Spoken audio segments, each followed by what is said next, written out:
Appendix to The Sound and the Fury. Compson, 1699 to 1945. Ikemotube, a dispossessed American king,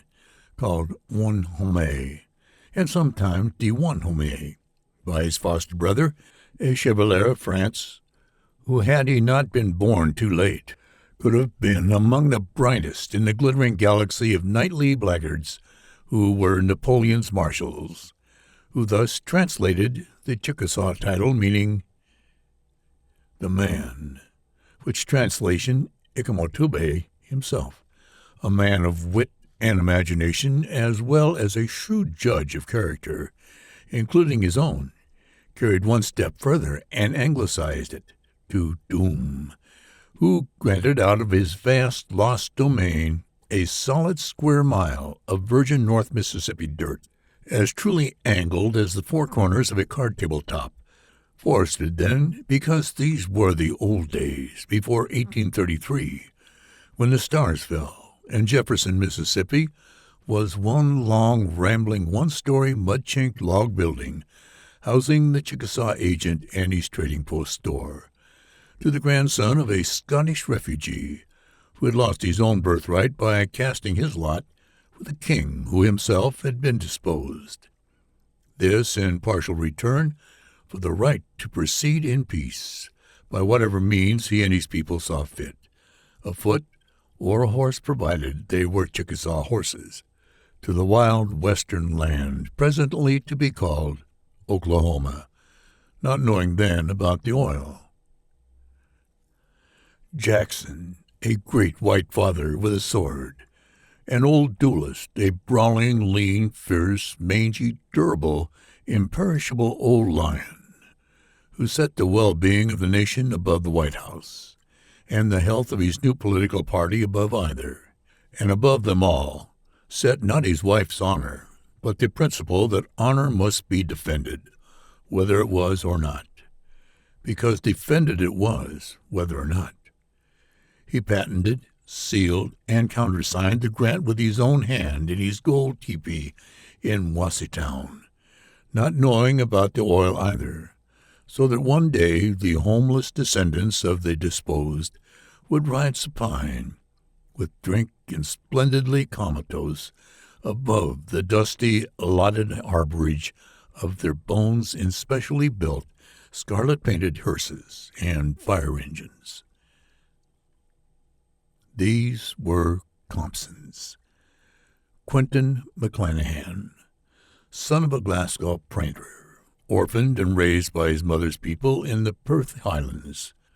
fled to Carolina from Cullodenor with a claymore and the tartan he wore by day and slept under by night,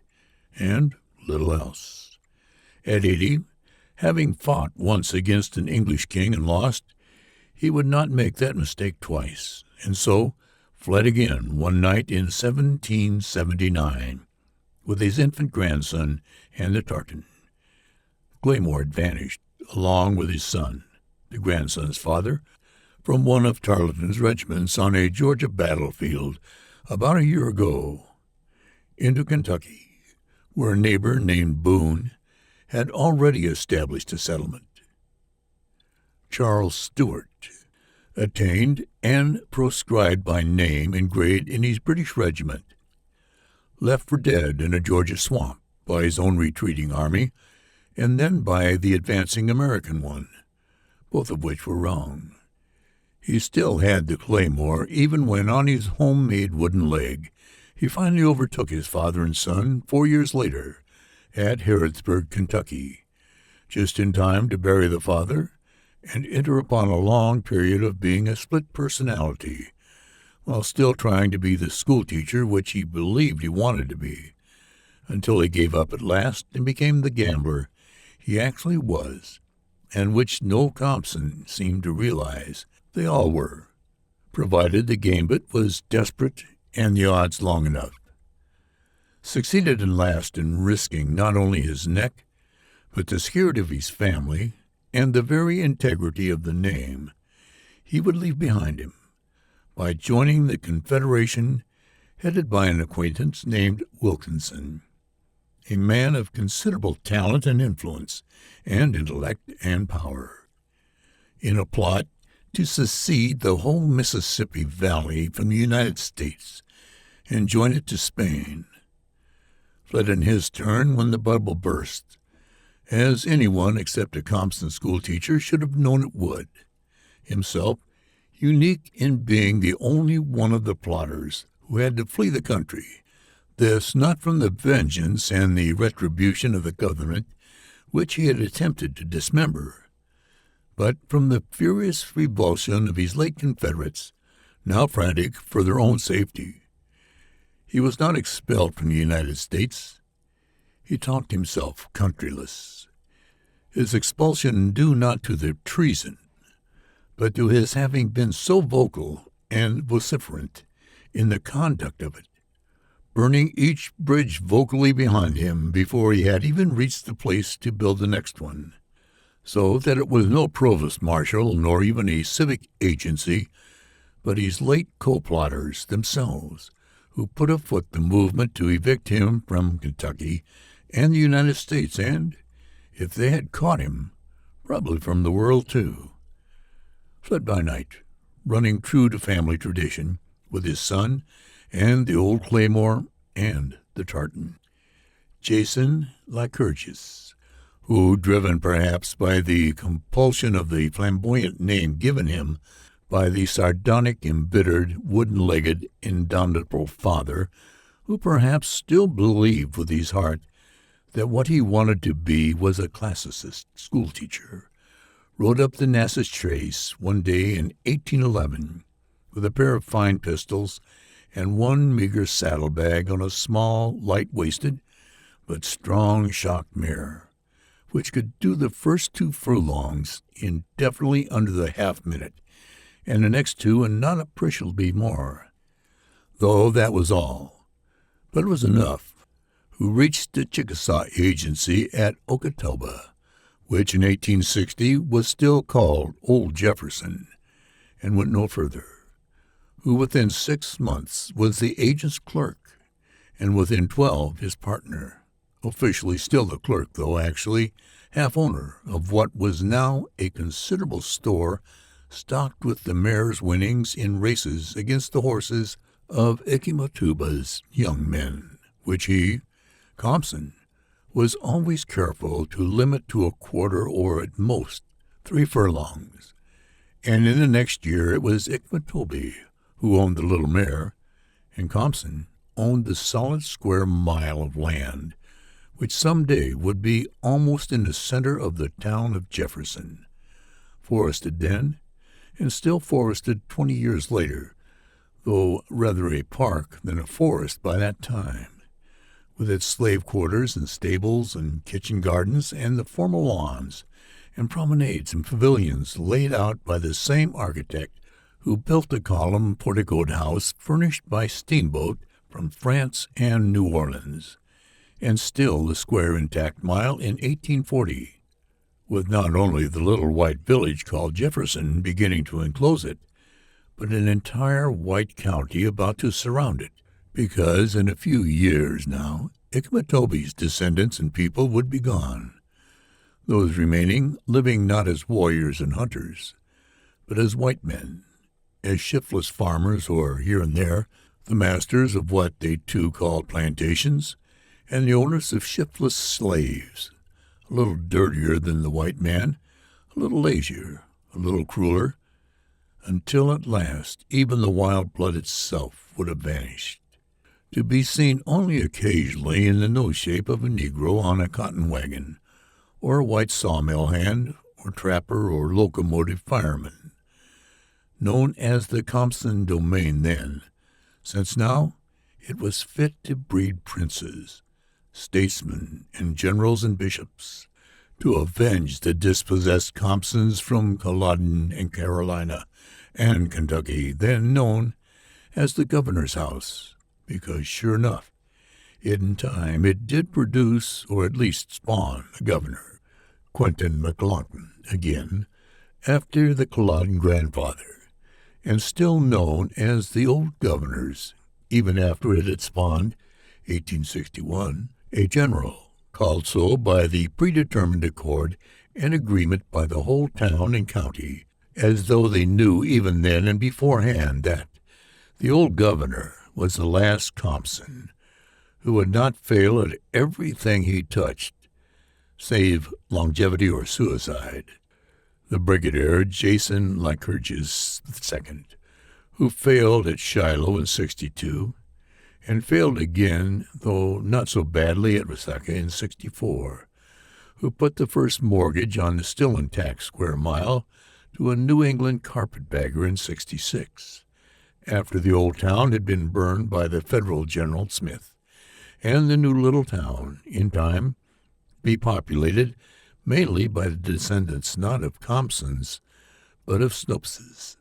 had begun to encroach and then nibble at and into it, as the failed brigadier spent the next 40 years selling fragments of it off to keep up the mortgage on the remainder, until one day in 1900 he died quietly on an army cot in the hunting and fishing camp in the Tallahatchie River bottom, where he passed most of the end of his days. And even the old governor was forgotten now. What was left of the old square mile was now known merely as the Compson place, the weed-choked traces of the old ruined lawns and promenades, the house which had needed painting too long already, the scaling columns of the portico, where Jason III read for a lawyer, and indeed he kept an office upstairs above the square, where he entombed in dusty filing cases some of the oldest names in the county: Holston and Sutton, Grenier and Beaucamp and Coldfield, faded year by year among the bottomless labyrinths of chicanery, and who knows what dream in the perennial heart of his father, now completing the third of his three avatars, the one as son of a brilliant and gallant statesman, the second as a battle leader of brave and gallant men, the third a sort of privileged pseudo-Daniel Boone, Robinson Crusoe, who had not returned to juvenility because, actually, he had never left it. That lawyer's office might again be the anteroom to the governor's mansion and the old splendor. Sat all day long with a decanter of whiskey and a litter of dog-eared Horaces and Livies and Cantuluses, composing, it was said, caustic and satiric eulogies on both his dead and his living fellow townsmen, who sold the last of the property, except that fragment containing the house, and the kitchen garden, and the collapsing stables, and one servant's cabin in which Dulcie's family lived, to a golf club, for the ready money with which his daughter Candace could have her fine wedding in April, and his son Quentin could finish 1 year at Harvard and commit suicide in the following June of 1910, already known as the old Compson place, even while Compsons were still living in it on that spring dusk in 1928, when the old governor's doomed, lost, nameless, 17-year-old great-great-granddaughter robbed her last remaining sane male relative, her Uncle Jason IV, of his secret hoard of money, and climbed down a rain pipe and ran off with a pitchman in a traveling street show, and still known as the old Compson place long after all traces of Compsons were gone from it. After the widowed mother died, and Jason IV, no longer needing to fear Dulcie now, committed his idiot brother Benjamin to the state asylum in Jackson, and sold the house to a countryman who operated it as a boarding house for juries and horse and mule traders, and still known as the old Compson place, even after the boarding house, and presently the golf course, too, had vanished, and the old square mile was even intact again in row after row of small, crowded, jury-built, individually owned, semi-urban bungalows. And these, Quentin III, who loved not his sister's body, but some concept of Compson honor, precariously and, he knew well, only temporarily supported by the minute, fragile membrane of her maidenhead, as a miniature replica of all the whole vast glory earth may be poised on the nose of a trained seal, who lived not the idea of the incest which he would not commit, but some Presbyterian concept of its eternal punishment. He, not God, could by that means cast himself and his sister both into hell, where he could guard her forever, and keep her forever intact amid the eternal fires. But who loved death above all, who loved only death, loved and lived in a deliberate and almost perverted anticipation of death, as a lover loves and deliberately refrains from the waiting, willing, friendly, tender, incredible body of his beloved, until he can no longer bear not the refraining, but the restraint, and so flings, hurls himself, relinquishing, drowning. Committed suicide in Cambridge, Massachusetts, June 10th, 2 months after his sister's wedding, waiting first to complete the current academic year, and so get the full value of his paid in advance tuition. Not because he had his old Culloden and Carolina and Kentucky grandfathers in him, but because the remaining piece of the old Compson mile, which had been sold to pay for his sister's wedding and his year at Harvard, had been the one thing, excepting that same sister and the sight of an open fire, which his youngest brother, born an idiot, had loved. Candace, Caddy, doomed and knew it, accepting the doom without either seeking or fleeing it, loved her brother despite him, loved not only him, but loved in him that bitter prophet and inflexible, corruptless judge of what he considered the family's honor and its doom, as he thought he loved, but really hated in her, what he considered the frail, doomed vessel of its pride and the foul instrument of its disgrace. Not only this, she loved him not only in spite of, but because of the fact that he himself was incapable of love, accepting the fact that he must value above all, not her, but the virginity of which she was custodian, and on which she placed no value whatever. The frail physical stricture, which to her was no more than a hangnail would have been. Knew the brother loved death best of all, and was not jealous, would, and perhaps in the calculation and deliberation of her marriage did, have handed him the hypothetical hemlock,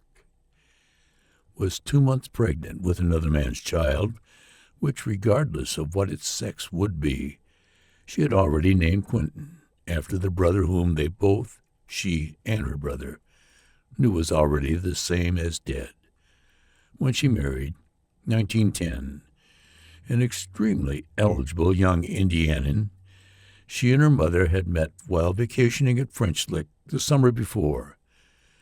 Divorced by him, 1911.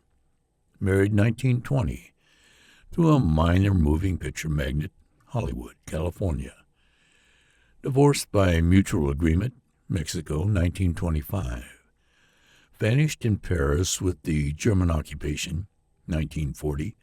Still beautiful and probably still wealthy, too, since she did not look within 15 years of her actual 48, and was not heard of again except there was a woman in Jefferson, the county librarian, a mouse-sized and colored woman, who never married, who had passed through the city schools in the same class with Candace Compson, and then spent the rest of her life trying to keep Forever Amber in its orderly overlapping avatars and Jurgen and Tom Jones out of the hands of the high school juniors and seniors, who could reach them down without even having to tiptoe from the back shelves, where she herself would have to stand on a box to hide them. One day in 1943, after a week of a distraction bordering on disintegration almost, during which those entering the library would find her always in the act of hurriedly closing her desk drawer and turning the key in it, so that the matrons, wives of the bankers and doctors and lawyers, some of whom had also been in that old high school class, who came and went in the afternoons with the copies of the Forever Ambers, the volumes of Thorne Smith, carefully wrapped from view in sheets of Memphis and Jackson newspapers, believed she was on the verge of illness or perhaps even loss of mind. She closed and locked the library in the middle of the afternoon, and with her handbag clasped tightly under her arm and two feverish spots of determination in her ordinarily colorless cheeks, she entered the farmer's supply store where Jason IV had started as a clerk and where he now owned his own business as a buyer of and dealer in cotton, striding on through that gloomy cavern which only men ever entered, a cavern cluttered and walled and stalagmite hung with plows and discs and loops of trace chain and singletrees and mule collars and side meat and cheap shoes and horse liniment and flour and molasses, gloomy because the goods it contained were not shown but hidden rather, since those who supplied Mississippi farmers, or at least Negro Mississippi farmers, for a share of the crop, did not wish until that crop was made, and its value approximately computable, to show them what they could learn to want, but only to supply them on specific demand with what they could not help but need, and strode on back to Jason's particular domain in the rear, a railed enclosure cluttered with shelves and pigeonholes bearing spiked dust and lint-gathering gin receipts and ledgers and cotton samples, and rank with the blended smell of cheese and kerosene and harness oil, and a tremendous iron stove against which chewed tobacco had been spat almost 100 years, and up to the long, high, sloping counter behind which Jason stood, and, not looking again at the overawed men who had quietly stopped talking and even chewing when she entered, with a kind of fainting desperation, she opened the handbag and fumbled something out of it, and laid it open on the counter, and stood, trembling and breathing rapidly while Jason looked down at it. A picture, a photograph in color, clipped obviously from a slick magazine, a picture filled with luxury and money and sunlight, a Canberra backdrop of mountains and palms and cypresses and the sea, an open, powerful, expensive, chromium-rimmed sports car, the woman's face hatless between a rich scarf and a seal coat, ageless and beautiful, cold, serene, and damned. Beside her a handsome, lean man of middle age in the ribbons and tabs of a German staff general, and the mouse-sized, mouse-colored spinster trembling and aghast at her own temerity, staring across it at the childless bachelor in whom ended that long line of men who had something in them of decency and pride, even after they had begun to fail at the integrity, and the pride had become mostly vanity and self-pity, from the expatriate who had to flee his native land with little else except his life, yet who still refused to accept defeat, through the man who gambled his life and his good name twice, and lost twice, and declined to accept that either, and the one who, with only a clever small quarter-horse for tool, avenged his dispossessed father and grandfather, and gained a principality, and the brilliant and gallant governor and the general, who, though he failed at leading in battle brave and gallant men, at least risked his own life, too, in the failing. To the cultured maniac who sold the last of his patrimony, not to buy drink, but to give one of his descendants, at least, the best chance in life he could think of. "It's Caddy," the librarian whispered. "We must save her." "It's Cat, all right," Jason said. Then he began to laugh. He stood there laughing above the picture, above the cold, beautiful face, now creased and dog-eared from its week's sojourn in the desk drawer and the handbag. And the librarian knew why he was laughing, who had not called him anything but Mr. Compson for 32 years now, ever since the day in 1911 when Candace, cast off by her husband, had brought her infant daughter home and left the child and departed by the next train, to return no more. And not only the Negro cook, Dilsey, but the librarian, too, divined by a simple instinct that Jason was somehow using the child's life and its illegitimacy both to blackmail the mother, not only into staying away from Jefferson for the rest of her life, but into appointing him sole, unchallengeable trustee of the money she would send for the child's maintenance, and had refused to speak to him at all since that day in 1928, when the daughter climbed down the rain pipe and ran away with the pitchman. "Jason," she cried. "We must save her!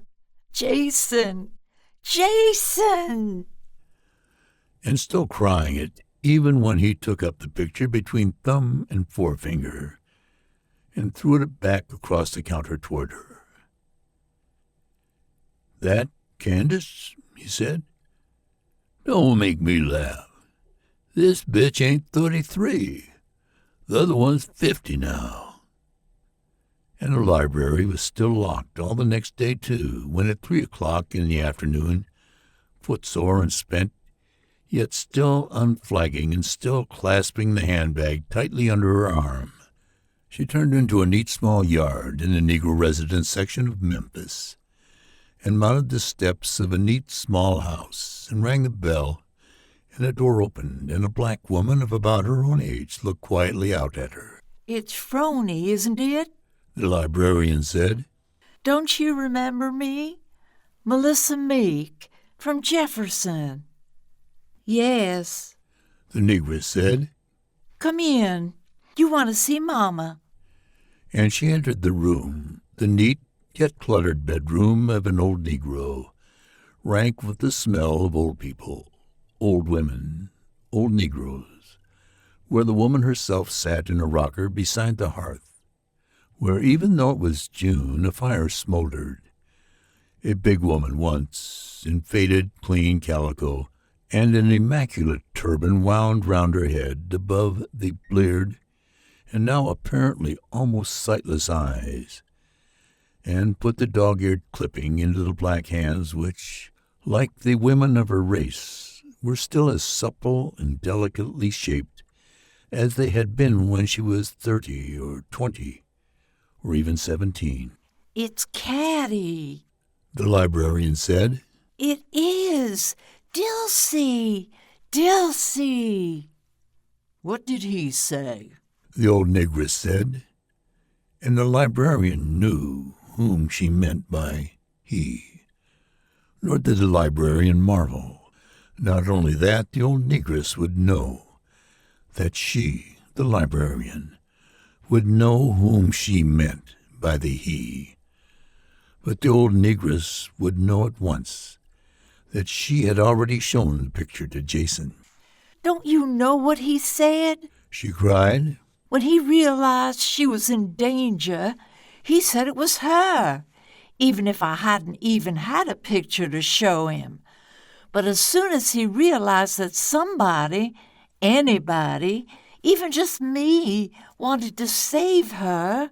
would try to save her, he said it wasn't. But it is. Look at it. Look at my eyes. The old negress said.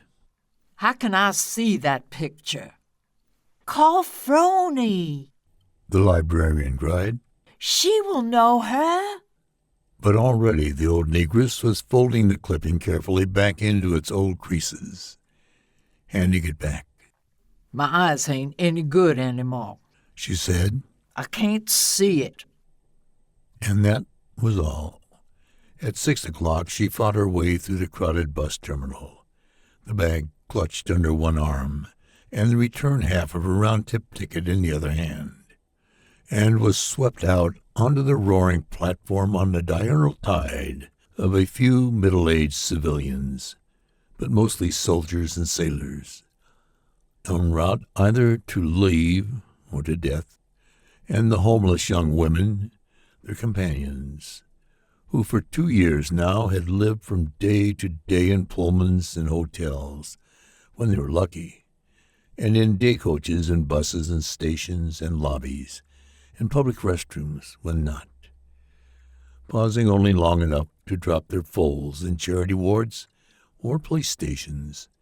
and then move on again, and fought her way into the bus, smaller than any other there, so that her feet touched the floor only occasionally, until a shape,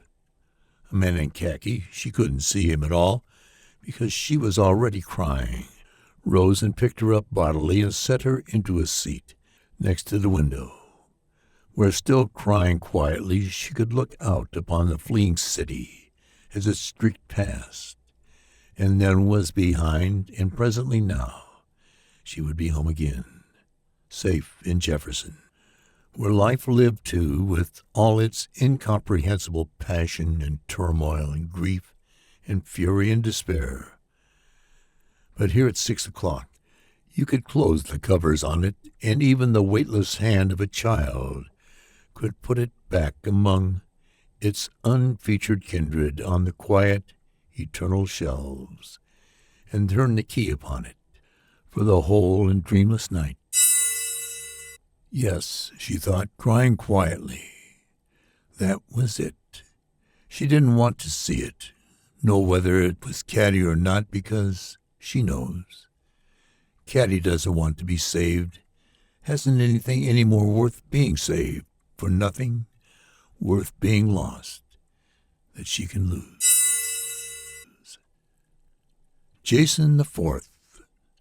the first sane Compson since before Culloden, and a childless bachelor, hence the last. Logical, rational, contained, and even a philosopher in the old Stoic tradition, thinking nothing whatever of God one way or the other, and simply considering the police, and so fearing and respecting only the Negro woman,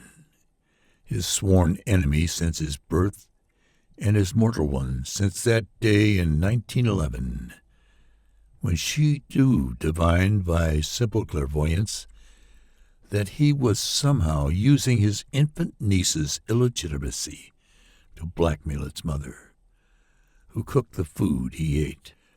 who not only fended off and held his own with Compsons, but competed and held his own with the Snopses, who took over the little town following the turn of the century, as the Compsons and Sartoriuses and their ilk faded from it. No Snopes, but Jason Compson himself, who, as soon as his mother died, the niece had already climbed down the rainpipe and vanished. So Dilsey no longer had either of these clubs to hold over him,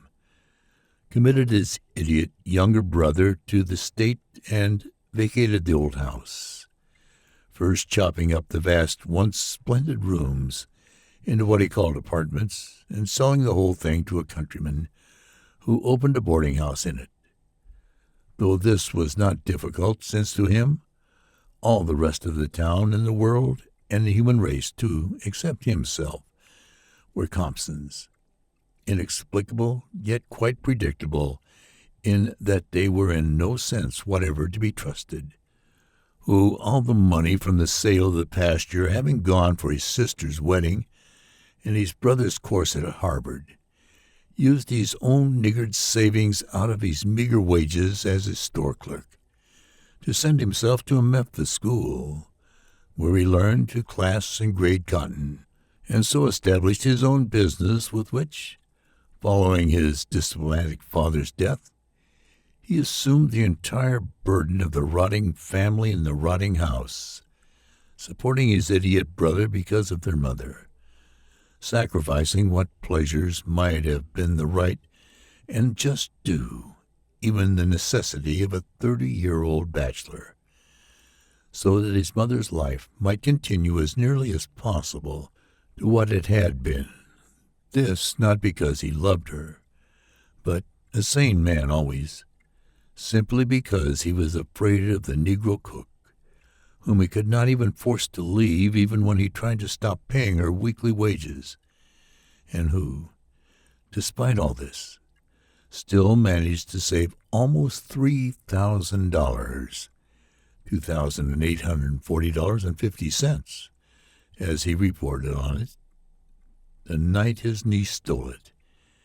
in niggard and agonized dimes and quarters and half-dollars, which hoard he kept in no bank, because to him a banker was just one more Compson, but hid in a locked bureau drawer in his bedroom, whose bed he made and changed himself, since he kept the bedroom door locked all the time, save when he was passing through it, who, following a fumble abortive attempt by his idiot brother on a passing female child,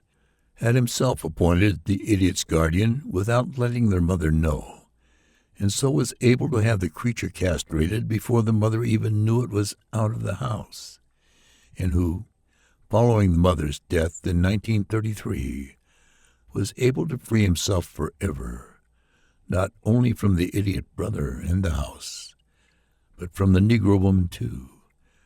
moving into a pair of offices up a flight of stairs above the supply store, containing his cotton ledgers and samples, which he had converted into a bedroom kitchen bath, in and out of which on weekends there would be seen a big, plain, friendly, brazen-haired, pleasant-faced woman, no longer very young, in round picture hats and, in its season, an imitation fur coat, the two of them, the middle-aged cotton buyer and the woman whom the town called simply his friend from Memphis, seen at the local picture show on Saturday night, and on Sunday morning mounting the apartment stairs with paper bags from the grocer's containing loaves and eggs and oranges and cans of soup, domestic, uxorious, connubial, until the late afternoon bus carried her back to Memphis. He was emancipated now. He was free. In 1865, he would say, Abe Lincoln freed the niggers from the Compsons. In 1933, Jason Compson freed the Compsons from the niggers. Benjamin, born Maori, after his mother's only brother, a handsome, flashing, swaggering, workless bachelor who borrowed money from almost anyone, even Dulcie, although she was a Negro, explaining to her as he withdrew his hand from his pocket that she was not only in his eyes the same as a member of his sister's family, she would be considered a born lady anywhere in any eyes, who, when at last even his mother realized what he was and insisted, weeping, that his name must be changed, was rechristened Benjamin by his brother Quentin, Benjamin, our last born, sold into Egypt, who loved three things: the pasture, which was sold to pay for Candace's wedding and to send Quentin to Harvard, his sister Candace, Firelight, who lost none of them because he could not remember his sister, but only the loss of her, and Firelight was the same bright shape as going to sleep, and the pasture was even better sold than before, because now he and TP could not only follow timeless along the fence the motions, which it did not even matter to him were human beings swinging golf sticks. TP could lead them to clumps of grass or weeds where there would appear suddenly in TP's hand small white spherules, which competed with and even conquered what he did not even know was gravity, and all the immutable laws when released from the hand toward plank floor or smokehouse wall or concrete sidewalk. Gelded, 1913. Committed to the State Asylum, Jackson, 1933. Lost nothing then, either, because, as with his sister, he remembered not the pasture, but only its loss, and firelight was still the same bright shape of sleep. Quentin, the last. Candace's daughter, fatherless 9 months before her birth, nameless at birth and already doomed to be unwed from the instant the dividing egg determined its sex, who at 17, on the 1,895th anniversary of the day before the resurrection of our Lord, swung herself by a rainpipe from the window of the room in which her uncle had locked her at noon to the locked window of his own locked and empty bedroom, and broke a pane and entered the window, and with the uncle's fire poker burst open the locked bureau drawer and took the money. It was not $2,840.50 either. It was almost $7,000, and this was Jason's rage, the red, unbearable fury which on that night, and at intervals recurring with little or no diminishment for the next 5 years, made him seriously believe would at some unwarned instant destroy him, kill him as instantaneously dead as a bullet or lightning bolt. That although he had been robbed not of a mere petty $3,000, but of almost $7,000, he couldn't even tell anybody, because he had been robbed of $7,000 instead of just $3. He could not only never receive justification, he did not want sympathy from other men unlucky enough to have one bitch for a sister and another for a niece. He couldn't even go to the police,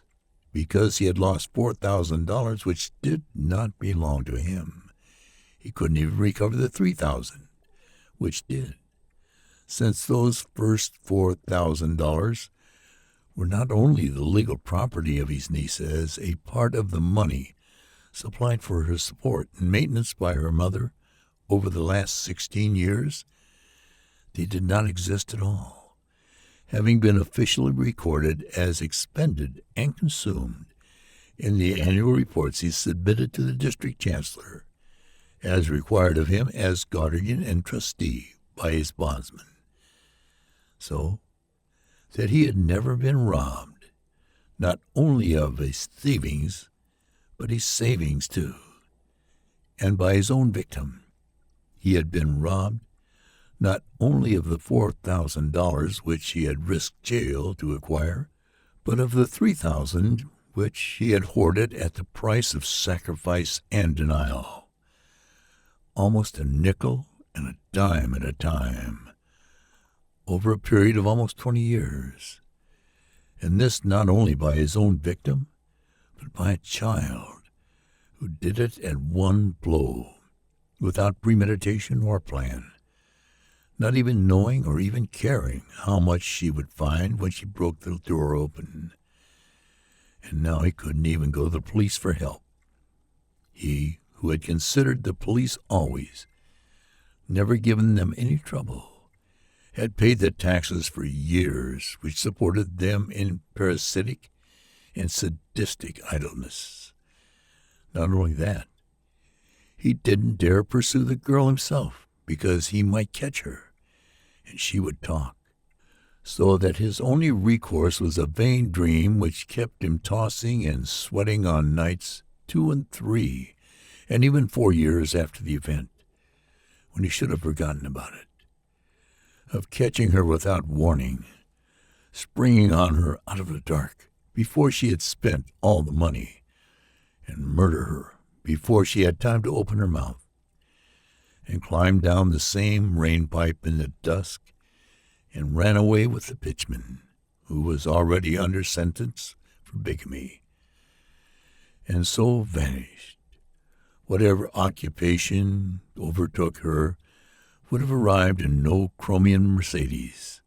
Whatever snapshot would have contained no general of staff.